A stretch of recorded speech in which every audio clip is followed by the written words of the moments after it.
Orang ramai dinasihatkan agar tidak takut untuk menjalani ujian saringan COVID-19 jika mempunyai gejala yang berkait rapat dengan wabak tersebut.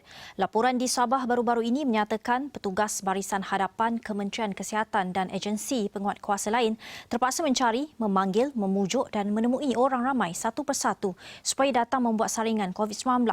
Pada 28 Oktober lalu, Ketua Pengarah Kesihatan Tan Sri Dr. Noor Hisham juga memaklumkan bahawa 35 daripada 44 kes kematian di Sabah pada gelombang ketiga penularan COVID-19 ialah kematian yang berlaku di luar hospital kerana tiada saringan awal dilakukan. Dan untuk bercakap mengenai perkara ini, kita bersama Dr. Malina Osman, Pakar Perubatan Kesihatan Awam, Epidemiologi dan Biostatistik Universiti Putra Malaysia UPM yang sudah bersedia di talian. Doktor, selamat tengah hari. Selamat tengah hari. Ya, Dr. Malina, apa kepentingan untuk melakukan ujian swab bagi mereka yang mungkin tidak berada di kawasan kluster, bukan kontak rapat tetapi mempunyai gejala berkait rapat dengan wabak COVID-19? Pengesanan kes-kes yang betul mungkin berkaitan dengan COVID di lapangan perlu dilakukan kerana ia memberikan peluang kepada mereka yang disaring awal dapat mendapat perawatan dengan lebih awal. Data-data dari kementerian sebelum ini telah menunjukkan bahawa mereka yang lewat datang mendapat rawatan biasanya akan berakhir dengan komplikasi yang serius dan ada juga yang menyebabkan kematian. Jadi untuk itu bagi individu-individu yang mendapat tanda-tanda klinikal ataupun gejala yang berkait dengan jangkitan COVID perlu menjalani saringan yang berkenaan. Ya, Dr. Malina, adakah persepsi bahawa prosedur saringan dan rawatan COVID-19 begitu menyakitkan menjadi sebab mengapa orang ramai takut untuk kehadapan menjalani saringan?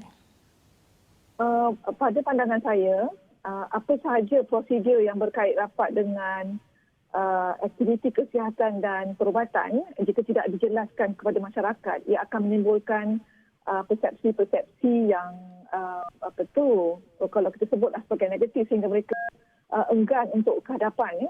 Jadi dalam konteks tersebut perlu bagi kaki tangan kesihatan dan juga agensi yang terlibat untuk meyakinkan orang ramai bahawa prosedur yang dijalankan itu adalah semata-mata untuk kebaikan mereka dan membolehkan rawatan dapat dilakukan dengan lebih cepat. Di samping itu juga bagi saya jugalah berdasarkan pengalaman saya sebelum ini, aktiviti di lapangan perlu disokong dengan penglibatan dari sebahagian besar dari masyarakat itu sendiri. Kaki tangan kesihatan sahaja sendirian tidak mampu untuk melakukan kerja-kerja di lapangan. Untuk itu perlu ada penglibatan juga dari kalangan masyarakat itu sendiri.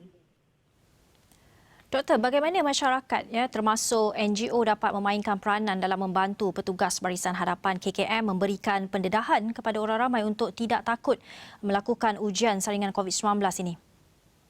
Okey, kita berbalik kepada prinsip asas kesihatan awam antara tiga prinsip asas tu ialah penglibatan masyarakat, menggunakan sumber sedia ada dan satu lagi ialah kolaborasi antara agensi.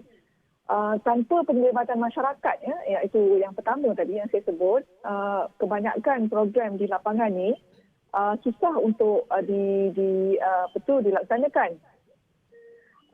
Oleh itu, apa yang perlu kita laksanakan ialah di samping NGO, apa yang penting kaki tangan kesihatan perlu mendekati pemimpin tempatan terutamanya, iaitu ketua kampung, agensi seperti ketua-ketua agama, badan-badan belia dan juga NGO setempat dalam melaksanakan aktiviti-aktiviti yang tersebut. Saya mempunyai pengalaman melakukan kajian di lapangan dan juga pendidikan kesihatan dahulu di tempat pedalaman. Apa yang kita buat ialah kita mendekati dulu wakil-wakil masyarakat terlebih dahulu dan mereka inilah nanti akan bertanggungjawab menyampaikan maklumat-maklumat tersebut, mengumpulkan penduduk setempat di satu tempat dan seterusnya membolehkan aktiviti tersebut dijalankan. Bagi saya tanpa penglibatan seperti mana yang disebut tadi iaitu NGO dan juga pemimpin-pemimpin tempatan, aktiviti berkenaan sukar untuk dilaksanakan. Ya, Doktor, ada juga mengatakan bahawa tekanan ekonomi di kalangan masyarakat menjadi sebab ramai tidak tampil melakukan saringan. Bagaimana kita boleh mengatasi perkara ini?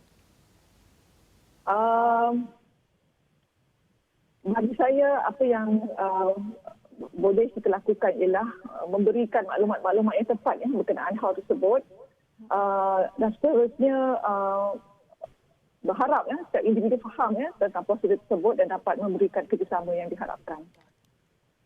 Ya, baik. Terima kasih Dr. Malina Osman, Pakar Perubatan Kesihatan Awam, Epidemiologi dan Biostatistik Universiti Putra Malaysia UPM yang mengulas mengenai kepentingan mengadakan ujian saringan.